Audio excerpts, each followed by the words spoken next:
Hi, I'm Richard Karn, and you may have seen me on TV talking about the world's #1 expandable garden hose. Well, the brand new Pocket Hose Copperhead with Pocket Pivot is here, and it's a total game changer. Old-fashioned hoses get kinks and creases at the spigot, but the Copperhead's Pocket Pivot swivels 360 degrees for full water flow and freedom to water with ease all around your home. When you're all done, this rust-proof anti-burst hose shrinks back down to pocket size for effortless handling and tidy storage. Plus, your super light and ultra-durable Pocket Hose Copperhead is backed with a 10-year warranty. What could be better than that? I'll tell you what, an exciting radio-exclusive offer just for you. For a limited time, you can get a free Pocket Pivot and their 10-pattern sprayer with the purchase of any size Copperhead hose. Just text WATER to 64,000. That's WATER to 64,000 for your 2 free gifts with purchase. WATER to 64,000. By texting 64,000, you agree to receive recurring automated marketing messages from Pocket Hose. Message and data rates may apply. No purchase required. Terms apply. Available at pockethose.com/terms. Criminology is a true crime podcast that may contain discussion about violent or disturbing topics.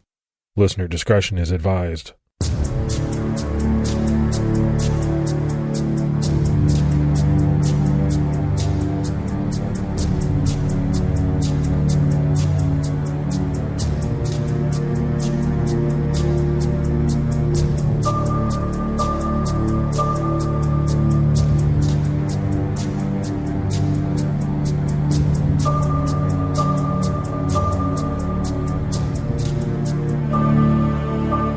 Hello, everyone, and welcome to episode 206 of the Criminology podcast. I'm Mike Ferguson.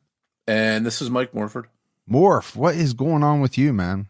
I'm hanging down here in Florida, going to my kids' games and hanging out, doing some fishing. What's new with you? Oh, that sounds good. Fishing. I'm just getting ready for CrimeCon. I know this is going to come out much later. We'll already be back from CrimeCon, but it is a grind, man, to get everything out early so that we can fly out to Vegas, but I'm super excited about it. Yeah, it throws your system off a little bit because we're recording so far in advance and putting out episodes in the queue, so to speak, and you sort of lose track of things. So let's go ahead and give our Patreon shout-outs. We had Clark's New Harvest Farm, Mara Yeager, Lindsay B., and Allison Zinhofer. So that's some great new support. We really appreciate it. Yeah, thank you so much to everyone that takes the time to support Criminology. We can't thank you enough. And if you're someone that would like to support the show, you can do so by going to patreon.com/criminology. All right, buddy, it's time to jump into this episode. And we have a really puzzling missing persons case out of Wichita Falls, Texas. One that has not only perplexed police there for 25 years, but has left a young man's family heartbroken and unable to fully move on and in limbo, wondering what happened. We're talking about the case of 20-year-old Gregory Keith Mann, who went by Keith. Since Keith's family and police are doing everything they can to bring awareness to the case in time for May 10th, 2022, which will mark the 25th anniversary of Keith's disappearance, we wanted to help. But we thought that we could help even more if we teamed up with our friends Nick and the Captain over at True Crime Garage to really get Keith's case out to a wider audience. Nick and the Captain are covering Keith's case, and they just dropped their episode on Keith Mann just days before we dropped this one. So after you listen to this episode, you can go back and take in Keith Mann's case on True Crime Garage, getting a look at this case through their eyes. To tell Keith's story properly, we also need the help of his family and the detective tasked with solving his case. So you will hear from Keith's father, Gregg Mann, and his stepmom, Debra, as well as Detective John Laughlin of the Wichita Falls Police Department throughout this episode. We hope that listeners, especially those in the Wichita Falls, Texas area, will help spread the word about Keith Mann's case on social media. Someone out there knows something, or might just hold the key to solving this case. Gregory Keith Mann Jr., who went by Keith, was born on February 19th, 1977, in Alamogordo, New Mexico, to parents Gregg Mann and Sandra Gross. He went by his middle name Keith since he was born. His parents divorced in 1980 when Keith was around 3 years old, and he lived with his mom Sandra until the summer of 1991, before he moved to Wichita Falls, Texas to live with his dad Gregg and stepmom Debra. Keith is the oldest of four. He has two sisters, Brittany and Sarah Mann, and a brother, Jesse. Keith attended Ryder High School in Wichita Falls and graduated in 1995. He was a skilled baseball player who was actually featured on a news report in Wichita Falls because of the .500 batting average he was carrying for a stretch in high school. His senior year, he helped his team win the District 5A championship. Keith also earned the Don Hartman Memorial Award that same year. That award honors the senior baseball player who demonstrates heart, hard work, and leadership through the course of their baseball career at Ryder High School. Keith was awarded a scholarship to North Central Texas Junior College in Gainesville, Texas. He also enjoyed playing competitive softball with his dad, Gregg, and he played competitive baseball for the Burke Burnett Black Sox. I'm Gregg Mann. I'm Keith's dad. Hi, I'm Debra Mann, his stepmom. He was just, like I said, he was a good big brother to our daughters, and he just was a typical boy. He liked sports. He, just riding his bike in the neighborhood, with the neighborhood kids, just playing ball, at the park or something like that. He just, was a pretty good boy, and he liked school and got good grades, and we never really had any problems in that area. And when he got to high school, he decided he wanted to come live with us full time and try out. He had heard about Ryder and their baseball program and, thought he'd like to try that out and see how he did. And he ended up staying the whole 4 years and doing really good baseball that kept him focused. And he was quiet, kind of kept to himself, but yet, he can be funny. He always tried to kind of lighten the mood, crack a joke and make people laugh and smile and all that. So he's just a kind of a good-natured boy, just, I guess because of high school, because he was so focused on baseball, it was almost, that was on his mind 24 hours a day, I guess, that, didn't have too much time for other activities. But, and like I said, he came up missing when he was just barely turned 20. So we didn't get to know him, in his older years and, how he would have been, as a full adult. And actually the year before that, he was away at college and we didn't really see him too much. Had a little bit of anxiety, kind of some social anxiety. So he didn't really have a lot of girlfriends in high school, but he liked going to the dances and, things like that. And then when he went off to college, he did meet a girl there and, she was there for volleyball and he was there for baseball. So they had, a lot in common and got along pretty good. So, but we just didn't really see him too much that last year or two, just because he was either away at college or sometimes he would go back to New Mexico to stay with his mom. So he's kind of going back and forth. So, we just enjoyed the time we had with him and, we're really upset that it kind of got cut short like that. And we weren't able to experience his, adult years and getting married, having kids, that kind of thing. It really affected our daughters. They probably grew up differently than what they would have because one was like in 6th grade. The other one was probably like in 4th. So, we got real protective of them. We didn't want them, going anywhere without us or, even playing out front in front yard. We were scared. We didn't know what this had to do with. And we had a lot of people, would go down our street and kind of drive real slow and be looking at our house. But we didn't know if, if that was just, onlookers or if that was somebody that was involved. And so, we were real kind of protective of them. And they probably didn't do some of the stuff that they would have if this hadn't happened. And, we really didn't feel like going on family vacations or, it was just, we all turned depressed and we just kind of really didn't know how to deal with it because at the time, we couldn't say 100%, oh, it's a death. So, we're mourning, we're going through the 5 stages of grief or, whatever. We couldn't really say that because we were hoping he's still alive. And, it's taken all these years now, going on the 25th anniversary, it was like, well, it doesn't sound like he is still alive, that something had to have happened at the very beginning, but because we didn't have any facts on it, we couldn't we couldn't mourn properly, or we couldn't deal with it. And like I said, it really affected our family dynamics, and, how our life would have been different. You feel like you're stuck in 1997. Life hasn't really gone on. Detective John Laughlin, who has worked tirelessly on Keith's case, helped to give us a sense of what Wichita Falls, Texas is like.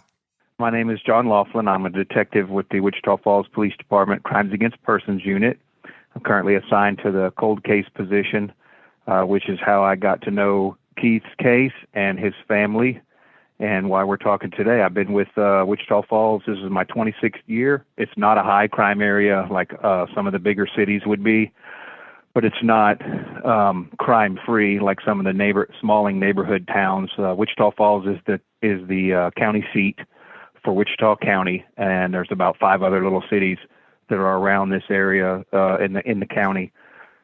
So we, 200 sworn officers and another 100 plus support staff, and we have our fair share of offenses. We have 2 colleges or universities in our community. We have an Air Force base in our jurisdiction, and several manufacturing plants or businesses that are around here. So the pass-through traffic, we sit on Highway 287 or I-44, 287, 281. Several highways kind of come together in our city, so there's a lot of pass-through on the highway. So not as big as your Dallas-Fort Worth Metroplex by any stretch, but as the same size as any one of those smaller cities within the Metroplex area, somewhere between 100,000, 200,000 folks. Detective Laughlin also gave us a sense of what it was like to take up Keith's case from an investigator standpoint, years after he went missing, and where the case stands today in his eyes. My initial assessment of it was, wow, there's a lot of work that's been done. There's a lot of things that have been done that it's going to take me a while to kind of really get a good grasp of who all has been talked to and what they've said. But going through that, as I sit here today, I don't think the evidence supports that Keith voluntarily went missing. I don't think that he decided one day that he just didn't want to have any contact with his friends or family any longer, that he had a check, a commission check from selling 2 new vehicles that was waiting on him that was never picked up. These are all consistent with something unplanned happened to Keith back in 1997. College for Keith was a bit of a change. In high school, he had been one of the biggest stars on his team. But at college, everyone on the team had been high school stars. So competition for playing time and the drag of college itself weighed on Keith, and he decided to drop out of college. But Keith didn't come away from college without something gained, because he had found love with a fellow student there, a girl named Carrie. The two hit it off, and before long they were dating, and soon engaged. Keith left Gainesville to return home to Wichita Falls, where he lived with his family. Carrie stayed behind to finish her schooling, and she planned to move in with Keith in their own apartment in Wichita Falls when school ended. The plan was for them to take things slow and eventually set a wedding date. In the spring of 1997, Keith found himself out of school, jobless, and back at home. While the time off allowed Keith to reunite with some of his old high school friends, he was sort of at a crossroads, but he knew that he had plans. He wanted to get married. He wanted an apartment that he and Carrie could share. And although Keith never planned to get into sales, he landed a job as a salesman at Ron Roberts Ford on Jacksboro Highway in Wichita Falls, and he quickly took to it and found that if he hustled, he could make good money there. One added benefit was that Keith, after just a few weeks at the dealership, was able to drive a demo vehicle, which would allow him not to have a car insurance bill. The job paid well at times, but the hours were long. Typically on a weekday, Keith would work 12-hour days, and on Saturdays, he'd get off at 6 p.m. To unwind after work, Keith would often hang out with friends, including some of his old buddies that he had recently become reacquainted with after coming home from college. Well, he got red-shirted in baseball his first year out, he got kind of down about it. So he finished that first year and decided not to go back, and came back here and kind of traveling from us back to New Mexico, and then came back here and then got his job at the dealership and was living here until the last month, and then he moved out. There's probably a lot of things we didn't know when he went off to college. And I mean, even when he came back, being older, over 18, he didn't share a lot of that kind of stuff with us. And there's a lot of things, we wish we had known back then, but we didn't. But, and I think dealing with anxiety, probably caused him maybe, to drink a little bit or, do some other substance just to help calm him down. Kind of changes the way his brain felt or something, because we did notice in high school he was awfully shy, and like I said, had a lot of like social anxiety and all that, really nervous in certain circumstances. So I think, and we were pretty kind of overprotective here at the house. So when he went off to college, it was probably like, oh man, I'm all to myself now. I can do whatever I want. So he's pretty typical, college kid, getting away from the parents, kind of spreading their wings and doing what they want to do.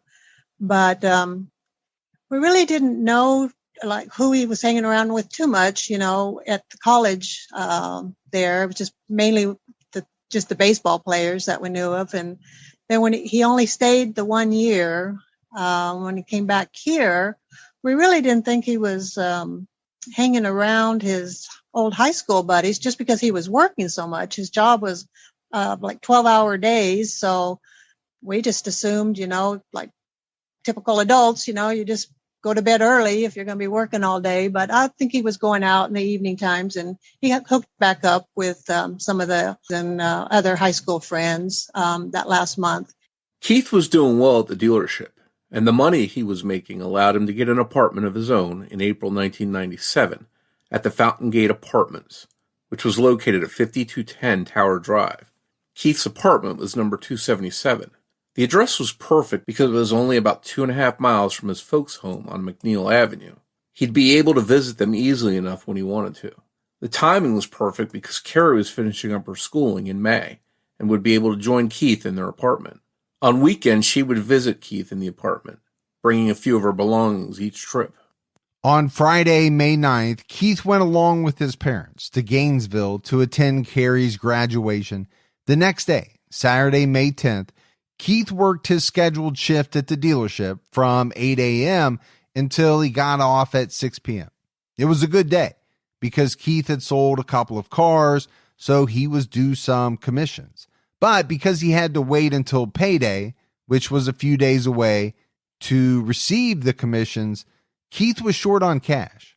So when he chose a demo car for the weekend, a red Ford Mustang, he filled out a gas voucher so he wouldn't have to spend his own money on gas. It was a productive work week for Keith, and he was excited to start the weekend.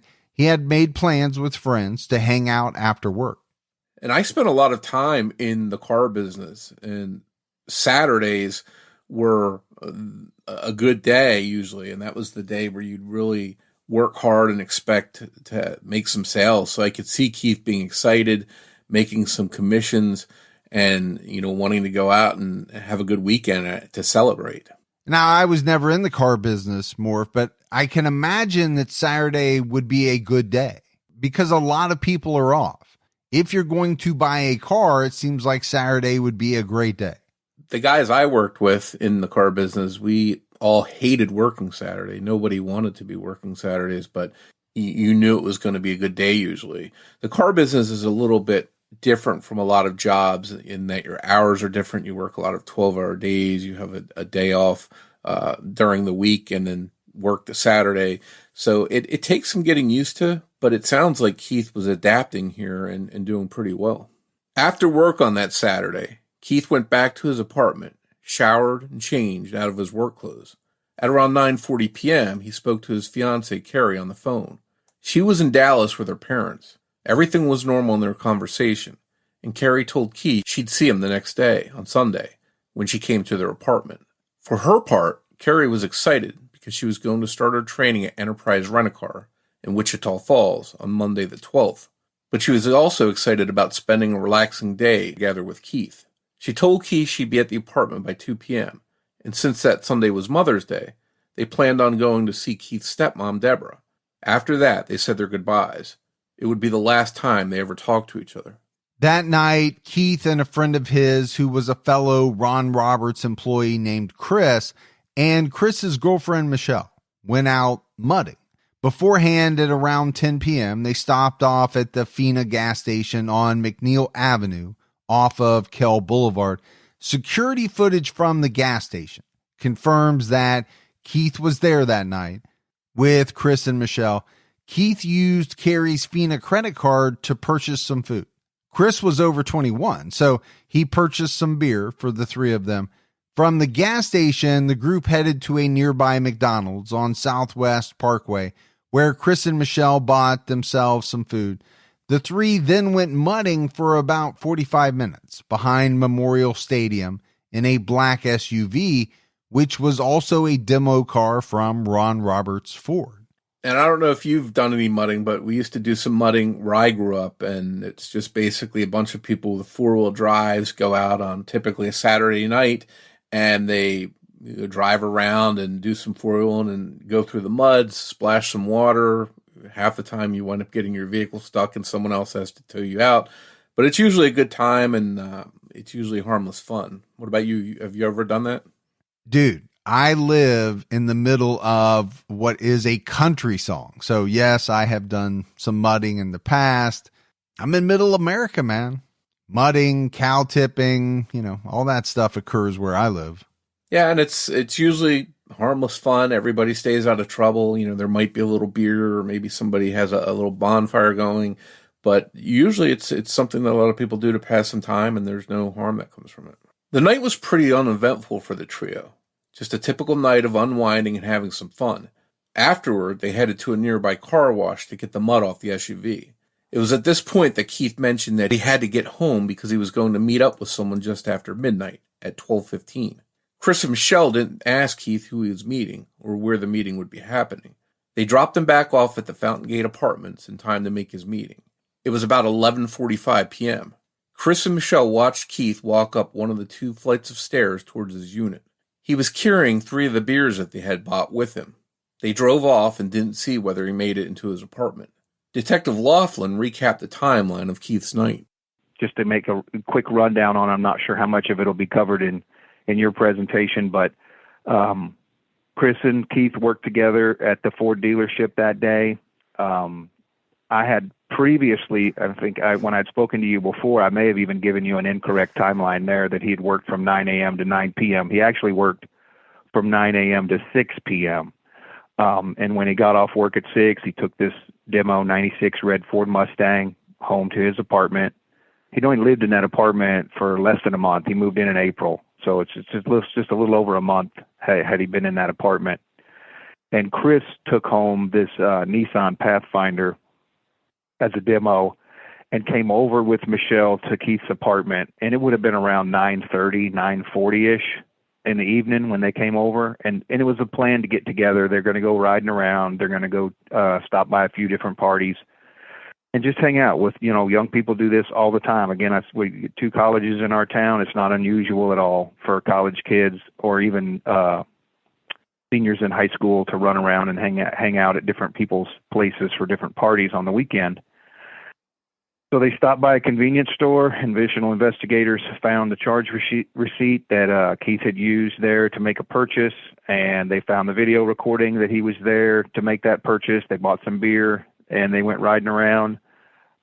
When they took him back to his apartment, they made a quick stop at a car wash to hose off all the mud that had been on their Pathfinder. They went off-roading by the lake after they stopped by a party. They were hosing the mud off, and at some point Keith makes mention to them during the evening that he needed to be home because he was expecting to meet up with somebody later on. And so they took him back to the apartment. They dropped him in the parking lot. They saw him go up the stairs, but they didn't watch him go into his apartment, and they left. Later that morning, Keith's folks were leaving their house when they noticed a red Ford Mustang parked in the church parking lot across the street from their home. It stood out for a couple of reasons. One, because it was a flashy looking car that looked out of place in the church parking lot. But the other reason it stood out was because it was parked in the very same spot Keith would always park in. In fact, Keith parked in that spot so often, the church had asked him not to park there anymore. At the time they saw the car, they didn't know that it was Keith's demo. The last time they had seen him, he was driving a different vehicle.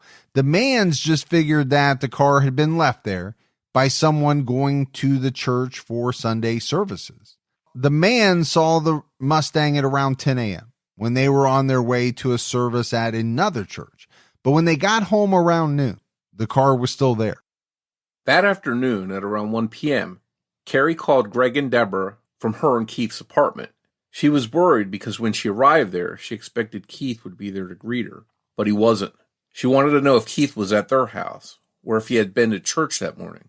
But Gregg and Debra hadn't seen Keith since Friday night, when they all traveled home together after Carrie's graduation. As Carrie looked around the apartment, she got the impression that Keith hadn't slept in their bed because his work clothes from the day before that he had changed out of were still on the bed. She also found some muddy clothes that he appeared to have been wearing when he went out mudding. On the kitchen counter, there were 2 full unopened cans of beer and 1 can of beer about half empty from the night before. Besides that, nothing else in the apartment seemed off. Carrie went to Gregg and Debra's house, and they all waited for Keith to come back, figuring he was somewhere nearby. But as the hours ticked by, they all grew more worried. The next day, on Monday, May 12th, Keith still hadn't turned up, and he didn't show up for work either. Gregg and Debra called the Wichita Falls Police Department to report Keith missing. While the Manns waited for police, they thought about the red Mustang parked near their home. They could see it out the window of their house. It was so close, and they decided to investigate it. They still didn't know that it was Keith's demo, but felt it was suspicious that a Ron Roberts dealership vehicle would be parked nearby when their son, who worked there, was missing, and parked in the very same spot he used to park in. They found that the car was locked, but the lack of a flashing light on the dash indicated the alarm system hadn't been set. They found the trunk was somewhat ajar. It was locked, but it wasn't pushed closed all the way. When we went out to look at this car after Carrie had called us, it was Sunday afternoon after church. We figured out maybe that was the car over there. We went outside, and sure enough, it's still parked there. And we were told to say it was on the church parking lot, but it's right next door to us. It's at the church offices. That's how close it is to us. So when we walked outside to walk up to the car, you could not tell that the trunk was popped on that car. As we got closer, I lifted up on the trunk lid, and there was a panel that was pushed out on the driver's side, like someone had got something out of that car. Now, the car was locked up. You couldn't get inside of it. So the next day, I had called the dealership and asked them if they had a second set of keys for this car. They said they did not. They sent out a locksmith. So the locksmith was able to get in the car within 10 or 15 minutes, but it took them, 3, 4, 5 hours to key the car to get it started. He was the only other one in it when all this was happening. Well, when they picked it up from the dealership and Chris called back in and told us that, I called up the locksmith, and he said he did not adjust that seat.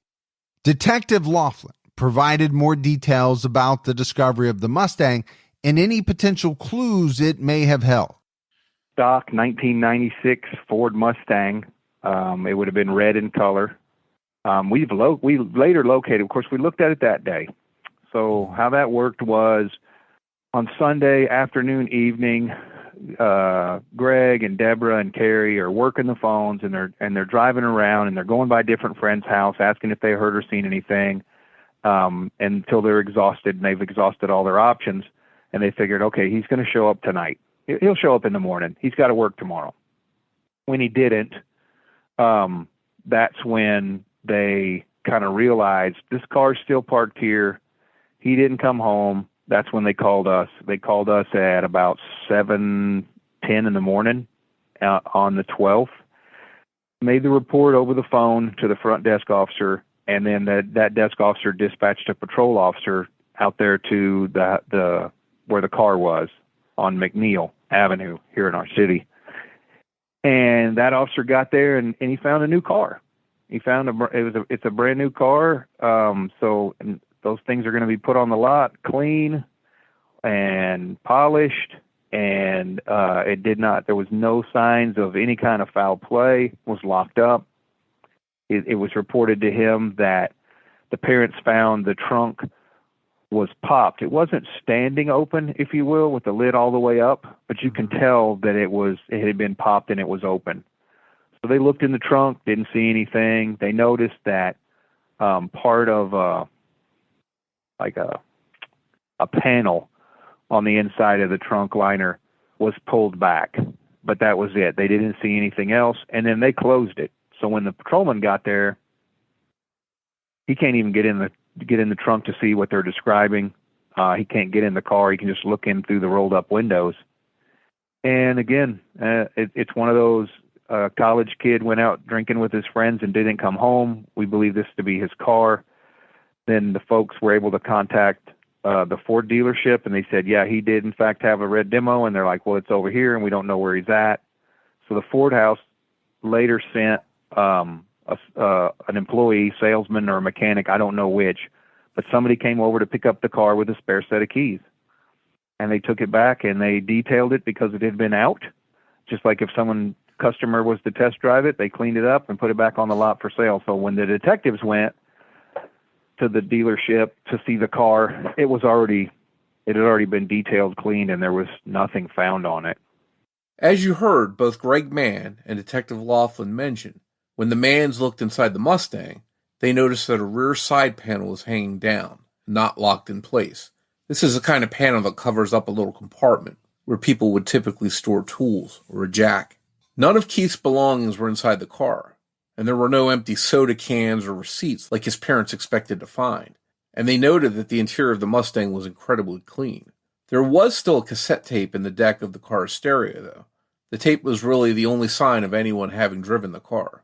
As they puzzled over the vehicle and whether or not Keith had parked it there, they thought about an incident that occurred in the overnight hours, Saturday into Sunday. At around 1:15 a.m., one of Keith's sisters thought she heard a car in the church parking lot, but she didn't get out of bed to check. By the time Gregg checked for the paper early in the morning, the Mustang was already parked there. We just missed an opportunity. My daughter's bedroom window, you can actually see the location of where this car would have been parked. And I had stayed up late with her talking. She's about 12, and we'd stay up late. And the only thing, it was church the next day. So right about 12, I said, well, I'm going to go off to bed, and you need to get to sleep too. So I left her room, and she heard a car noise about 1:15 in the morning. So if I had just stayed in there, or maybe if I had fallen asleep, on her bed, and then I heard this noise, I would have known that, okay, no car should be there, especially in the middle of the night.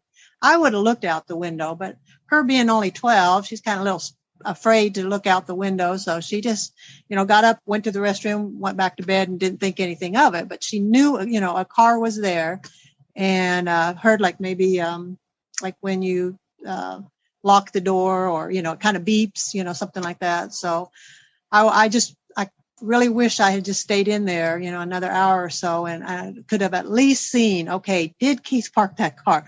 Was it someone else? Did he get in a car and go off with somebody? Did he walk off? We'd have a lot of those questions answered. Police arrived at the scene and surveyed the car. Since there was no sign of a break-in and nothing really unusual, there was not much police could do besides take a report. They called the dealership and described the Mustang, and they verified that it was theirs. The dealership didn't have a spare key for the demo, so a locksmith was sent out to cut a key for it. The salesman sent to drive the car back to the dealership noted that he didn't have to push the seat back like he normally did after Keith had driven a car. This made Keith's family wonder if he was actually the last one who drove the Mustang. The Mustang was driven back to the dealership and cleaned to go back out on the lot. So there was a missed opportunity to fully process the car for any kind of clues or evidence. It wasn't until sometime much later on that detectives tracked down the car after it had been sold, that they were given permission by the owner to search it, and they even did some luminol testing, but found nothing of interest. But you have to believe that by the time they were able to examine that Mustang, it had been cleaned who knows how many times. So perhaps things like prints or other evidence may have been lost. I think we also need to talk more about the panel in the back of the Mustang that was apparently removed. This is the kind of area where there may be a jack stored, tools, that kind of stuff. Some people have speculated that perhaps whoever drove that car and parked it there took something out of that compartment. And that speculation has ranged from drugs to money, but we really don't know what was in there or why that panel had been removed. Keith has never been seen since the night he walked up the stairs to his apartment. He was supposed to deliver one of the cars he sold on Saturday to the client on Monday the 12th, the same day that Carrie was supposed to start her new job in town. He was also set to receive a commission check for about $300 on Monday, and payday was on Thursday, the 15th, which would have paid another $500. Keith never used Carrie's card after the gas station trip, and he left about $100 in his own savings account that has never been touched. All told, Keith left almost the equivalent of $1,500 in today's value, untouched or uncollected. Because Carrie was due to move in just hours after Keith went missing, some people, including the authorities, thought that Keith had gotten cold feet, couldn't deal with the stress, and ran off and would be back in a few days. That thought even crossed his family's mind. There have been some tips over the years, and investigators have conducted several interviews, but nothing has led to the discovery of Keith's whereabouts. Chris and Michelle, the last people known to have seen Keith, have been cooperative with police. Keith's folks, Gregg and Debra, have also been cooperative with police and have passed multiple polygraph tests. Well, in 2020, Debbie and myself, we both took polygraph tests. This second one I've taken, we passed.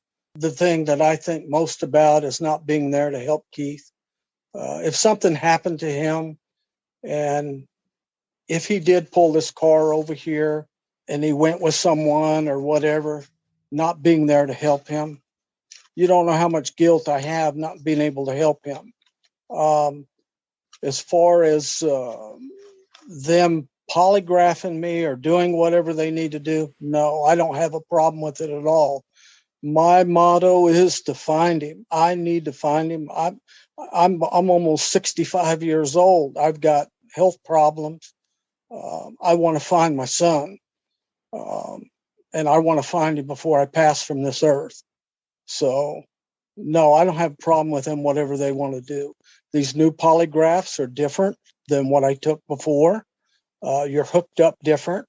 They've used a computer, like a laptop, I think is what it was, and then put something under your feet. I don't remember doing that on the first one I took, but Detective Laughlin, the first one I took, they asked a lot of questions, yes or no's, and this last one's the same way, yes or no, but there was all 5 questions that they asked us, so he doesn't get into what I did on the first one, but these 5 questions they ask you, I think that if you have something to do with this disappearance or know something, it's going to show. Keith's fiancée, Carrie, has also been cooperative. Carrie was so afraid after Keith went missing to stay in the apartment alone that she decided to stay with Keith's family for a while in their home, until her parents picked her up and took her to their home in El Paso, Texas. Carrie stayed in touch with Keith's family for a while, but she's since fallen out of touch with them. The dealership Keith worked at, Ron Roberts Ford, didn't stay in business very long after Keith went missing, and it wasn't until some time later that rumors really began to swirl about some shady things going on at that dealership, including things like gambling and drug dealing. Keith's parents told us that Keith had even made a comment to Carrie that he had a basketball bet out, and that if he hit, they wouldn't need to worry about rent for a few months. We heard that they were running drugs inside them cars from here to Dallas, is what I've heard. Just things like that. The business that I had at that time, people would come in the bus station and just tell me things, and what was going on there and that sort of thing. But before that, I didn't know, had no idea. Yeah, we had never heard anything like that. But then again, like I said, we're pretty much homebodies, and we didn't go in the bar scene or anything like that. So I'm sure there was a lot of talk. We just didn't hear it. Yeah, we just didn't know. And we were clueless. If we had known that, we definitely wouldn't have wanted Keith to work there. We asked Detective Laughlin about the dealership and whether it was looked into in relation to Keith's case. Yeah, I trust implicitly that the investigators that worked before me, I do not question any of their work. And what they did with their interviews and the people that did take and pass polygraphs back then and how they vetted that, I'm confident in their work. The key to what happened to Keith Mann likely lies with the person he was supposed to meet with at 12:15 a.m. The question is, though, who could Keith have been meeting after midnight? Nobody in the family knows who that was. His fiance doesn't know who that was. And Chris and Michelle, who were the last people known to have seen Keith, don't know who that person was. There's been some speculation that perhaps Keith had a relationship with someone that he wanted to keep secret, but there's really no evidence that this was true. Keith had also reunited with some of his old friends, but besides that, there wasn't this endless pool of people in Keith's life. Police checked out everyone they could and made it known that they wanted to speak with anyone who may have had contact with Keith after midnight when he disappeared, but no one ever came forward claiming to be that person. Some people have speculated, what if there really was no person Keith was meeting? What if he made that story up as a way to plan a story to cover up the fact he was leaving his old life to start a new one? I think the issue with this, Morf, is that there's really nothing to back that up. And as we mentioned, Keith left behind money. Money he could have used to get started with the new life if he really was getting ready to start one. Also, according to everyone that interacted with Keith that last day, he was acting completely normal, not stressed out or worried or anxious at all. I think it's worth reviewing the clues from that night. The church parking lot space where Keith's car was found was interesting because it was the very same spot he was known to park in before being asked not to park there. Is it possible that he himself drove the car there to meet someone and planned on driving it away before the church staff noticed it, but something happened to him and he couldn't get back to move it? Or was it planted there in that spot to throw people off and make them think Keith parked it there? That scenario may point to someone who knew Keith's habits. That's where my wife and myself disagree. She always thought he parked the car there because that's where he parked in high school. And not only that, I mean, it was like exactly how he parked as far as how far it was pulled up. And a lot of people over the years have parked in that space and nobody ever pulls up as far as how he did. So whether it was muscle memory or, something like that. So as soon as I saw it, I was almost 100% convinced that he did drive it there, park it there, and then went off with somebody.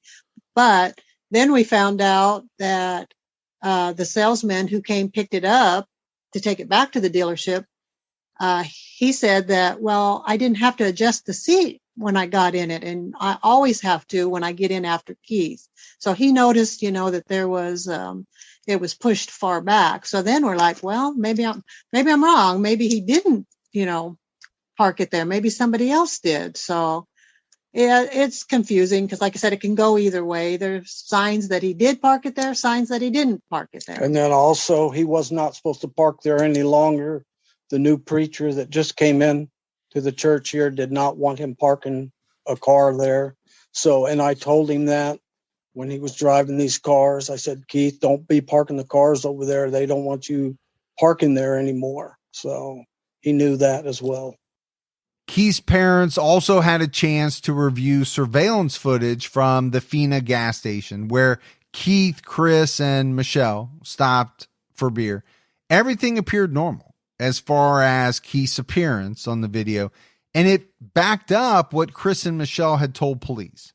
That surveillance video showed the beer purchase, beers that were later found in Keith's apartment. So from all of the clues, it seems there is no doubt Keith entered his apartment. It's what happened after that that remains a mystery. Then again, do we know that Keith made it inside his apartment and that he was the one that set those beers down on his counter? For what it's worth, police seem to think so. They took him back to the apartment. They dropped him in the parking lot. They saw him go up the stairs, but they didn't watch him go into his apartment, and they left. Later on, when Carrie, Keith's girlfriend at the time, got to Wichita Falls and got to the apartment the next morning or next afternoon, she had found some beers on the counter, just as Chris and Michelle had said. Hey, when we dropped him off, he took one that he was already had open, and he took a couple more for later on. She found those there in the apartment. She found clothing that had mud on it, where he had gotten out of the truck to help wash it off and gotten some mud onto his pants and stuff. She found that there in the apartment, and she noted that the bed had not been slept in. So the bed was made, hadn't been pulled down. There'd been no impressions that somebody had laid in that bed or slept there. Since many of the details of Keith's final night are details supplied by his friend Chris and Chris's girlfriend Michelle, it may only be logical to ask, have they been truthful and cooperative with the investigation? And Detective Laughlin says, yes, they have. Yes, they have been truthful and cooperative from the beginning. As I said, they would have been first persons that the initial investigators talked with, and then followed up with a polygraph exam, which they agreed. And Chris took one, and once he took his and passed his, Michelle was Chris's girlfriend. And so she knew Keith because Chris knew him, and Chris would hang out. They were coworkers. They worked together, Chris and Keith. And so she would have known him through that arrangement and been around him whenever he was around visiting with Chris. So once Chris had passed his polygraph, and with the reported activity of them all three being together, they didn't even ask or get Michelle to take a polygraph. It's not as if she wouldn't or she didn't. It's just they didn't see a need once Chris had agreed, taken his, and passed it. They were able to corroborate what they said based on their timeline of activity. They were interviewed separately without hesitation, passed a polygraph exam. They didn't have anything to do with his disappearance or know where he might be, which is, of course, that's where everybody's going to look, is who are the last people to see him. But just because they may have been the last persons to see him or report to the police that they saw him, obviously, if something nefarious happened to Keith, then technically they were not the last people to see him. Whoever did something to Keith was the last person or persons to see him. So it seems as if in the eyes of police, Chris and Michelle, the last people known to have seen Keith, have been cooperative, and they don't seem as though they have anything to hide. What about Keith's fiancée, Carrie? Now, Carrie had been in the apartment. She got there. She found it locked up. To me, that's indicative of either if something happened to him there at the scene, that whoever the offender could have been or the involved person would have had to use a key to lock the deadbolt when they left. So she had a key. On the weekends, she would come back to Wichita Falls, and she had done that in April with this apartment. So she had a key, and she used her key to let herself in, found the doors locked, found the lights off, and found the beers on the counter, found the clothing in the bathroom on the floor. It looked like the bed had not been slept in. There wasn't anything, furniture turned over, questionable, signs at the apartment that would have led anybody to believe that foul play was involved at that time. She started calling right away when she got there and he wasn't there, because when Chris and Michelle arrived on Saturday evening before they went out, and Keith left with them to go out for the night, Keith was on the phone with Carrie, and they had a phone conversation where she said, so backing up again, on Friday the 9th is when Carrie had her college graduation. And so Keith went to the college graduation ceremony there in Gainesville, and Carrie left there, Gainesville, with her parents to kind of go on a little vacation getaway, family outing after her college graduation before she starts her career and starts working. So she went with them to Dallas-Fort Worth area, and Keith drove back to Wichita Falls. So she called him Saturday evening and said, hey, how was your day? They talked about what they had done that day, her and her family and the places they went and the sites they were to see. And he even told her, I'm going out with Chris and Michelle. We're going to go running around for a little while. And she said, okay, well, I'll be in tomorrow afternoon. So he would have known she was coming in on Sunday afternoon, and that she would have known he was going out with Chris. And so that information corroborates. She shared that immediately. When she got there on Sunday after having a conversation, she fully expected to find Keith at the apartment. And when he wasn't, then she started working the phone and trying to find out from Chris and Michelle, hey, what's going on? No, we dropped him off. She went knocking on doors, going to these different friends that she knew him. And she went over to Keith's parents' house right away, called them, have you seen him? She was helping any way she could. She was scared to stay at the apartment. She would not go back into that apartment at night. She stayed with Keith's folks, but she didn't know. Nobody really knew what had happened. We've talked about the hours leading up to Keith going missing, but perhaps the answer of what happened to him may lie in the days or even weeks before he vanished. A neighbor was reported to have seen someone she thought to be Keith and another man arguing in the apartment complex's laundry room about a week or two before he disappeared. But the man he was arguing with, and whether it was even Keith in the first place, was apparently never confirmed. Keith's parents recall the last time they saw him, a full day before he went missing, the day Carrie graduated from North Central Texas Junior College. He showed up to the graduation ceremony late and blamed it on having to head back home after he had left on his way to the school because he had left his keys in his door. After the ceremony, they all went to dinner to celebrate, and as was reported on TexasHomepage.com news, Keith seemed real quiet, according to Gregg. Keith's sister added that on the way from the ceremony to the restaurant, Keith seemed distracted. She had to ask him more than one question multiple times before he answered, like he was lost in thought. Keith's parents were meeting Carrie's parents, their future in-laws, for the first time, and Keith's distant behavior was simply chalked up to stress about that event. They were headed back from the restaurant in separate cars at around 1 a.m. when it came time for Gregg and Debra to turn onto McNeil Street. Keith flashed his lights as a little goodbye and continued on his way. It was the last time Keith's family ever saw him. We talked earlier about some of the things that Keith was rumored to have been involved in, including gambling. Sometimes when digging into a missing persons case, investigators find hidden clues about that person, or secret parts of their life that may be connected to their disappearance. We asked Detective Laughlin if there was anything about Keith's life that was revealed during the investigation. When I first got the case, I had heard and seen a lot of different rumors about, him being involved with illegal gambling and narcotics and the different things like that. So we're looking at that, and we've looked at that, and we can say that he probably had a part of his life that his close friends and family didn't know 100%, or it hadn't seen every side of Keith, if you will. He wasn't depressed, he didn't suffer from any mental illness, but he was probably using some drugs of different types with different people that not all of his friends knew about. He placed bets with some folks on different things, but a lot of times people will do that and an office pool, if you will, a Super Bowl squares, that could be considered gambling. It could be as simple as that, but there hasn't been any evidence that has come up that say, he owed a bunch of money to a bookie or something like that. That doesn't mean it didn't happen, but there's just different aspects of Keith's life that the previous investigators and my review of the case kind of uncovered that when the report was made, even his family didn't know about, or didn't know he was running with certain folks or doing certain things. One rumor that has come up repeatedly in Keith's case that both the Manns and the police are aware of was that Keith's remains were buried under concrete someplace in Wichita Falls. The location varies in the various versions of the rumor.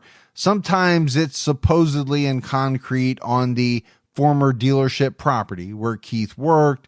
Other times it's a different location. We asked Detective Laughlin to address this rumor as well as some other tips that have come in. Yes, there's been a lot of different areas. As I said, we had over 20-something tips that have come in on where he could be. And we've had him from he's working as a gas station attendant down in Hico to what you just described as being buried somewhere. Several of those have been checked, and some of them are still in the process of being checked. I think when we communicated earlier about setting up a time to talk about this case, I have some stuff that's in a lab right now that's being analyzed that on a tip that came in that said, hey, this could be Keith somewhere else. And so we're still waiting to get an answer back on that DNA analysis to see, could it be him or is it not him? So we have had lots of tips. We have looked into a lot of them, and I think there's still more information out there. Again, I think there's people that know. And, of course, I understand motivations of people that are involved or definitely don't want to have their activities uncovered by the police, and other people that may be involved or have knowledge may just be afraid. Keith's disappearance is currently considered a homicide investigation. As much as Keith's family would like to believe that he's still out there someplace living a life and that he's happy, they really don't believe that's the case. But they still desperately want to know what happened to him. Well, it's taken a toll off me bad as far as being stuck, like I was telling you earlier. It seems to me I can't move on, or we can't move on as a family. We're stuck. And I want to know where my son is and what happened to him. As far as my health, it's failing me. It's all the emotions that you can imagine. I've been through all of them, and I'm still going through them. And it's just the constant stress. I mean, it's not good to have, your cortisol levels get elevated, and to have this constant stress for 25 years and, going back and forth, especially in the beginning, it was terrible. It was like the worst thing to go through, and still is. So I want to find him, and I appreciate y'all's help. Thank you, and please keep it out there for me and us, please. Keith's DNA profile has been entered into NamUs, and if his remains are discovered, this mystery may be solved one day. As of May 2018, there was a $3,000 reward from Crime Stoppers and a $7,000 reward from a private source for information that led to the arrest of the person or persons involved in Keith Mann's disappearance. But in an effort to find out the truth about what happened to Keith, that reward is being increased. I'd like to add that I have met with our Crime Stoppers coordinator, and he met with the board of directors for our Crime Stoppers, and they have agreed to raise the reward for information leading to the whereabouts of Keith, as confirmed through DNA analysis, to $25,000. If you have information about the disappearance of Keith Mann, please call the Wichita Falls Police Department and Detective John Laughlin directly. He's looking to hear from anyone that may be able to help find out answers in Keith's case, and he believes that there are people out there that have information about Keith's disappearance. I believe that enough information has been developed in this investigation that something happened to Keith, and there were people involved, that something nefarious happened to him, and that there's going to be people that know about that, either because they were involved in some way, shape, or form, either before, during, or after. They're going to have knowledge of that. And I would appeal to those folks to say, if you got a brother or a sister or a child of your own, just imagine them not coming home one day and the anguish that the parents suffer with not having an answer. We just want an answer for these folks. We want to find Keith, and we want to give that closure to the family that's been wondering for 25 years what happened to their son. My phone number is 940-761-7762, and that's to the CIS secretaries, and then they will transfer the call to me. They can email me. My email address, john.laughlin@wfpd.net. And then if they want to remain anonymous, there's two things they can do. They can call our Crime Stoppers, which is 322-9888. Or if they're calling long distance, the toll-free number, I think, is 1-800-322-9888. We also have a Crime Stoppers website that is wfcrime.com. Any information that they may have about this is I'm asking for any help that we can get that'll help us get answers for the family. And that website that I gave you, it's got to submit a tip there. That the benefit to that going through the website, if the person wants to remain anonymous and won't call me or email me, it does give us an ability for them to remain anonymous, and we can still get a back and forth communication with them. So if they submit a tip and I have a follow-up question, my Crime Stoppers coordinator can send back a question and keep this tipster anonymous the whole time. We can have a complete exchange of, well, what color was the car and what time did you see it, and those kinds of things, so we can flesh out that information better. So submitting a tip through the website at wfcrime.com gives us the ability to reach back out and ask for clarification. Calling the toll-free number leaves the tip and it'll come to me, but there's no way for me to find the tipster to follow up with. And then if they feel so urged to just contact me directly, I will stop whatever I'm doing and talk to them, or set up a meeting through email so I can get the information they have to deliver. You can also visit the missingmanproject.com for information about Keith, a summary of the circumstances of his disappearance, flyers, and tons of photos of Keith. That website was started by Keith's sister, Brittany, as a senior design project for the International Academy of Design and Technology in December 2012. Thanks once again to our friends Nick and the Captain over at True Crime Garage. Be sure to listen to their coverage of this case. We'd also like to thank Gregg Mann Sr. and Debra Mann, as well as Detective John Laughlin, for coming on to help us tell Keith's story.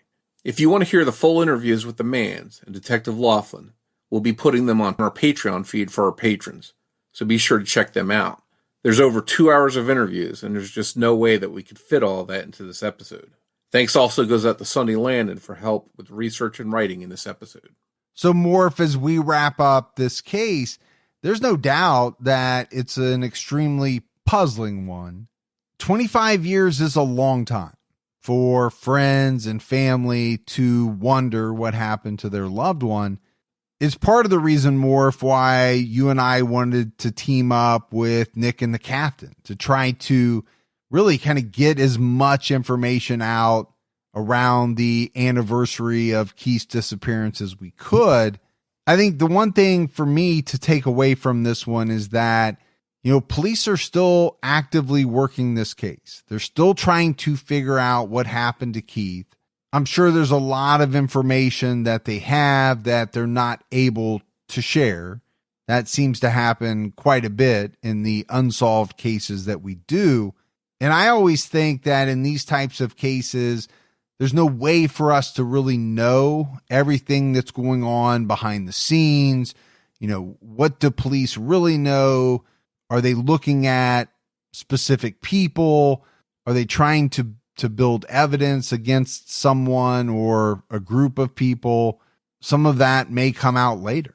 Yeah, and a couple takeaways I had, and you sort of mentioned it, is 25 years for his family not having answers is tough. And you can hear it in their words, in the audio of them talking, how this has weighed on them and how it still affects them. And there's just been so many different rumors to weed through and angles to look at. And unfortunately, there's just nothing solid that gives the police a direction to head in, because it's all unsubstantiated rumors, things like that. I don't think there are any real solid clues which way to head in.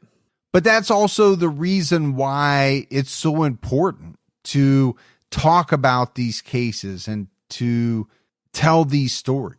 Someone may hear this and think, okay, I know something. I don't know exactly what it means. Maybe now's the time.